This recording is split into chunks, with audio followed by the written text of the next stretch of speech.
Hello and welcome to Todd Rolls Dice, where we're going to take a look at last week's preview for the Orruk Battletome. So we have two articles that we're going to jump through here. The first one is more about manifestations, the new heroes. The second one goes into Regiments of Renown, so this should be fun. I know I'm doing this a little bit late, but you know that time between Christmas and New Year, and then New Year to when life actually starts again, it all gets a bit blurry, and I've been a bit busy, a bit preoccupied. I've also been messing about with other bits for the channel. We're here now, that's the main thing. So how about we just jump into this, because this Battletome is currently up for pre-order right now, and is releasing on the 18th, just under 2 weeks away, which is cool. But we're going to run through this. So swindle and smash with the new Hobgrot Honcho Orruk terrain and manifestations. There's a faintly luminous green glow on the horizon, and the hooting and hollering are getting louder. They can only mean one thing: Battletome Orruk Warclans is available for pre-order this weekend. It's up now, but you know what I mean. This is a tome of two halves, containing the background and rules for the brutal Iron Jaws and the cunning Cruel Boys. Both are mean, green, and keen to get stuck into a fight, but the two groups don't quite see eye to eye. The Iron Jaws prefer to bash stuff up, all simple like, while the Cruel Boys prefer dirty tricks and poisoned blades. The Iron Jaws are really cool, aren't they? Oh, they're fighting Dark Oath! They're obviously going to beat the Dark Oath. Puny human. The more I look at, like, all of the AOS stuff, the more I look at it, the more I love it. And I haven't pre-ordered this Battletome. I don't think I will be, but I think they're a really nice way of getting into the lore of it. And down the line, I would like to be reviewing Battletomes as they come up, when I'm able to afford them. So subscribe to the channel, like the videos, do all the algorithm stuff. Hopefully one day I'll get there, and I'll be able to share my thoughts on the Battletomes. But anyway, let's not do too much self-promotion, shall we? Where the Iron Jaws charge around on the backs of gigantic, malodorous pigs, the Cruel Boys instead employ pint-sized but pernicious mercenaries. The company kill tactics used by the new Hobgrot Slitterboss allows a unit of Hobgrots to fight immediately after their cruel taskmaster, adding 1 to wound rolls for the rest of the turn. That's a very nice rule. I love these rules. The Dark Oath have quite a few of them. So company tactics is a reaction after you've declared a fight with the leader himself. Pick a friendly Hobgrot Slitters unit that has not used a fight ability this turn and is within this unit's combat range to be the target. And the target can be picked to use a fight ability immediately after the fight ability used by this unit has been resolved.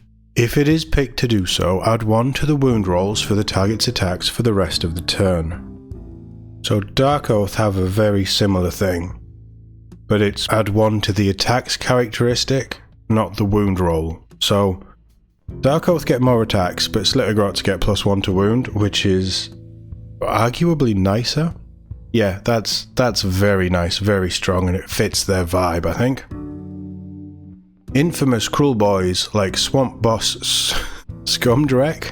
Really? That's what we're going with? I've learned how to work these avaricious, opportunist, but ultimately scrawny scamps for all they're worth.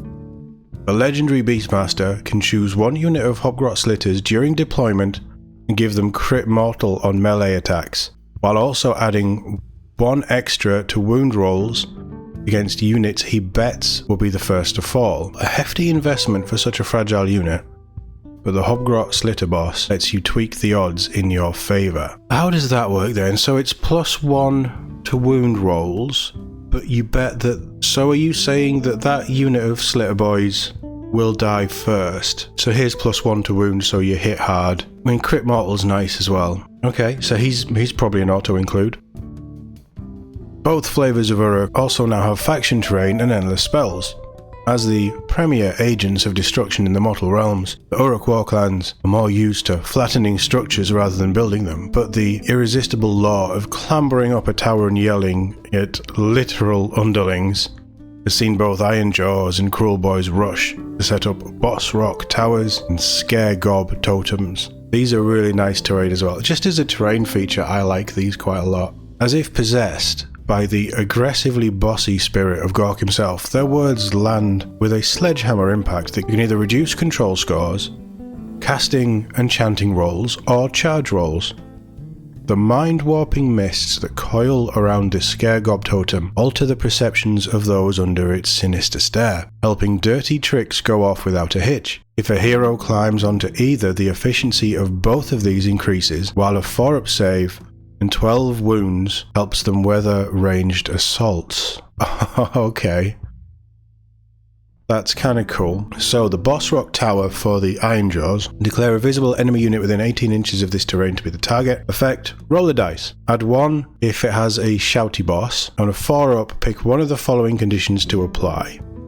That's ours, you get. Subtract 3 from the target's control score. Very nice. Zog off with your magic.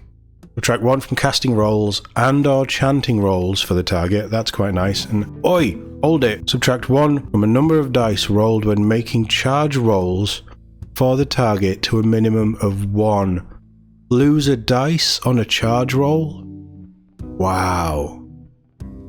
And the Scaregob totem for the Cruel Boys. Declare, pick a visible enemy unit or a friendly Cruel Boys unit wholly within 12 inches of this terrain feature to be the target. If this terrain feature has a shouty boss, you can pick an eligible unit wholly within 18 inches instead. Effect. Until the start of your next turn, if the target is picked to be the target of a Dirty Tricks ability, while it is wholly within 12 inches of this terrain feature, add 1 to the Dirty Trick roll for that ability. If this terrain feature has a shouty boss, this ability applies to targets picked to be the target of a Dirty Trick ability when they're wholly within 18 inches instead of 12, so it just boosts the range. Okay, I think I prefer the boss rock tower, just for that -1 to charge, which is ridiculous. Super strong. I love that these terrain features are actually doing cool things. The iconic Foot of Gork returns from the mists of time as a pair of size 200 feet ready to stomp across the battlefield. The wandering destruction of these disembodied clompers deals damage and affects charge rolls. Most importantly, each foot must remain within 9 inches of each other. The Orruk's imagination can only conceive of Gork's gait being so long. I've seen this rule, I really like this. So the Foot of Gork, Wandering Destruction. Pick a part of this manifestation to be the target. Effect. Remove the target from the battlefield and set it up again on the battlefield wholly within 9 inches of the other part of this manifestation. Then, roll a d3 for each enemy unit within 3 inches of this target, and on a 2-up, inflict an amount of mortal damage on the unit equal to the roll. That unit has the stomped keyword until the start of the next turn. Stomped means subtract 1 from the number of dice when making a charge roll. So again, you're messing with people's charges, obviously to a minimum of 1, but that's really nice. And it has 2 pieces. There's the one with the foot and then just the hole in the ground, which again is really cool scenery. The Foot of Gork is fantastic. I love, oh yeah, here's some mortal wounds because you've been stomped on by an orc god, and then you basically are going to fail most charge rolls. Amazing. At the other end of the spectrum, the Mork Spit Marsh is pure Morkish cunning. An eldritch quagmire whose grasping gunge. I can see why one of my friends plays the Cruel Boys. They entirely fit the way his brain is wired. Prevents nearby enemies from running, perfect for holding them at bay while the man-skewer bolt boys line up their shots. So the Mork Spit Marsh, Grasping Gunge. Declare, pick any part of the manifestation to be the target. Effect, the enemy cannot use run abilities while they are within 6 inches of this manifestation. It just basically pins your enemies, it becomes difficult terrain. Really, really cool. There's the Gork too, whose bellows supercharge your wizards and priests with the overwhelming power of the War, with only a slight risk of popping their heads in the process. I mean, you've got to have a little risk with a lot of reward, haven't you? Rules for everything can be found in Battletome Orruk Warclans, which is available to pre-order now. And if you can't choose between the Iron Jaws and the Cruel Boys, you'll be able to run both together with the Big War Army of Renown, which we're going to cover in a moment. Over on to Regiments of Renown. Orruk Warclans join the Big War with 2 new Regiments of Renown. These are always fun. Kruleboyz and Ironjaws pursue such different methods of warfare that they are treated as totally separate armies in Battletome Orruk Warclans. So they did split them off. They're just not getting their own books. Okay, I guess that makes sense. But sometimes the power of the twin-headed god Gork and Mork throws them all into such a palaver that they cast aside their differences and band together in one all-consuming big wah!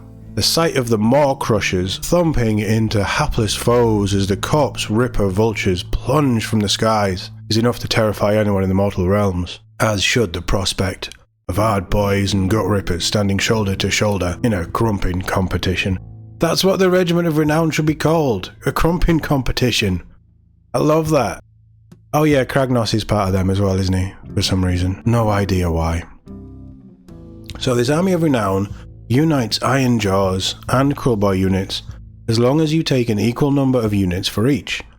They channel the power of the War, enhancing selected units for the rest of the battle round. For the Ironjaws, this means extra momentum while running and charging, while the venoms of the Kruleboyz get deadlier, gaining critical hits on an unmodified hit roll of 5. Nice. And you can give them crit mortal from one of their characters. Oh, these guys are sneaky brutal. So the options that we have: once per turn in your hero phase, the power of the War. Declare up to one friendly Big War Ironjaws unit and up to one friendly Big War Kruleboyz unit to be the targets. The targets have the power of the War keyword for the rest of the battle round. And possessed by the power of the War, this is a passive. While they have the power of the War keyword, if the unit is an Ironjaws unit, add 1 to run rolls and charge rolls for that unit. If the unit is Kruleboyz, the unit's attacks score critical hits on unmodified hit rolls of 5, and you can do that to one of each unit every turn. That's quite nice. It's not game breaking, but it's quite strong. With 2 belligerent bosses to please. The Army of Renown has 4 heroic traits, and you can give 1 to both a non-unique Kruleboyz and Ironjaw hero to represent the brutal cunning of your twin bosses. Those predisposed to Gorkish brutality can team up with their lads and hit the enemies with the all 1-2 for crit 2 hits, while a proper sneak can embrace wildly Morkish ways and hunker down with a 5-up ward. Useful on either side. So once per battle hero phase for both of these. You can use this ability if this unit has the power of the War keyword and a friendly unit has not used brutal cunning ability this turn. Until the rest of the battle round, friendly Big War units melee weapons have crit 2 hit while they're wholly within 12 inches of this unit. Ooh, friendly Big War units within 12 inches have crit 2 hit on melee. Or a proper sneak. When you use this ability, if the unit has the power of the War keyword and a friendly unit has not used a brutal cunning ability this turn, for the rest of the battle round, friendly Big War units have a 5-up ward when they are wholly within 12 inches. 5-up ward aura of 12 inches is very nice. I don't know what the Big War units are, but very, very nice. 2 Regiments of Renown bring the opportunity to mix things up without committing to a complete Big War experience. The Hurtling Hogs packs porcine might into an otherwise trotterless army via Zog, a tusk boss on Maw Grunter. I love these names. They're hard to say, but I love these names. And the Maw Grunter Gougers, unit commanded by Goz. This pair are more concerned about winning their endless race across the 8 realms than who they're fighting for, hurtling into battle alongside other destruction armies. They're especially effective as a furry, slobbering distraction that just so happens to hit like a squealing wrecking ball. Okay. So this is just a small unit of Ironjaws on mounts who you can bring into your army for a bit of fun. And their backstory is they're just having a wacky race across the 8 realms. I love it.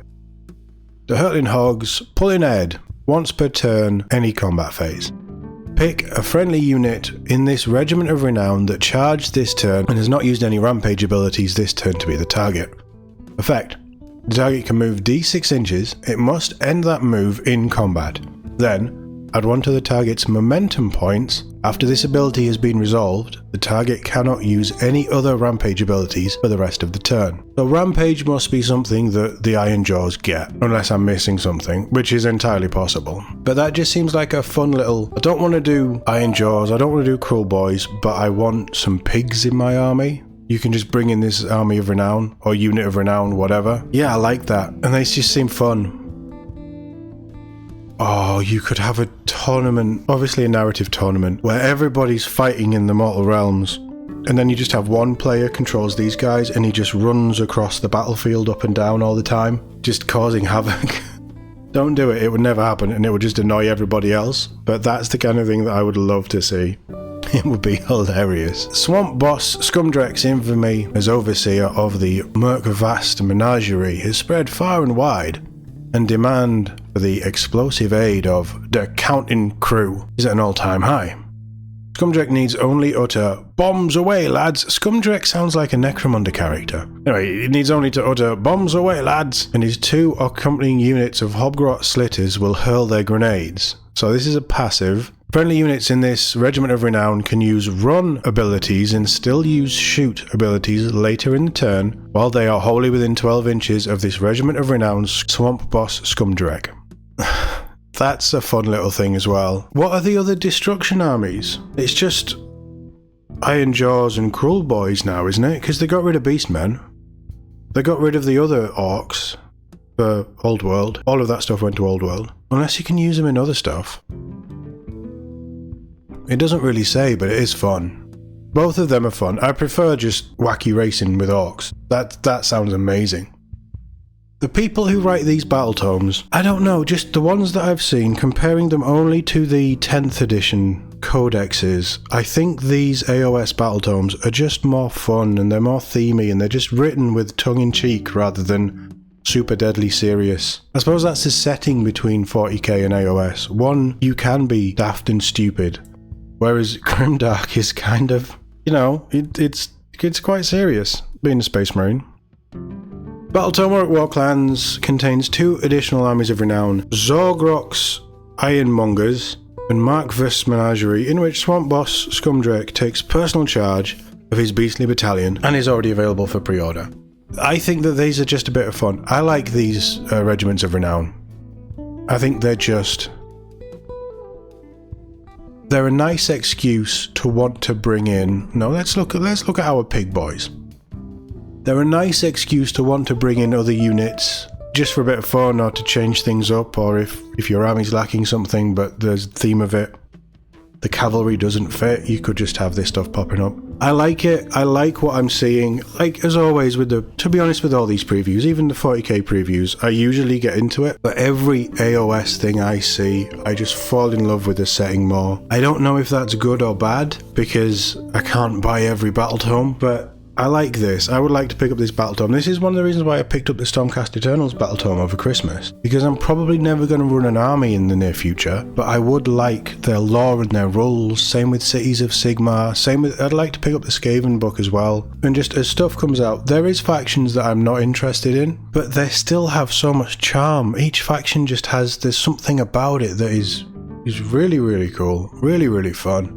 And I think this just sounds typically orky, typically Gork and Mork. Hopefully it's everything that Iron Jaws and Cruel Boys players would want, and being able to bring both satisfies that side of the player base as well. But let me know what you think in the comments, and if you'll be picking up this book, because I'm very interested to hear. I don't know how popular the Orruks are in AOS. I think they're quite popular because I think Orcs are quite popular, but that might just be 40k. Let me know in the comments as always. Thank you very much for watching, and I'll see you all in the next one.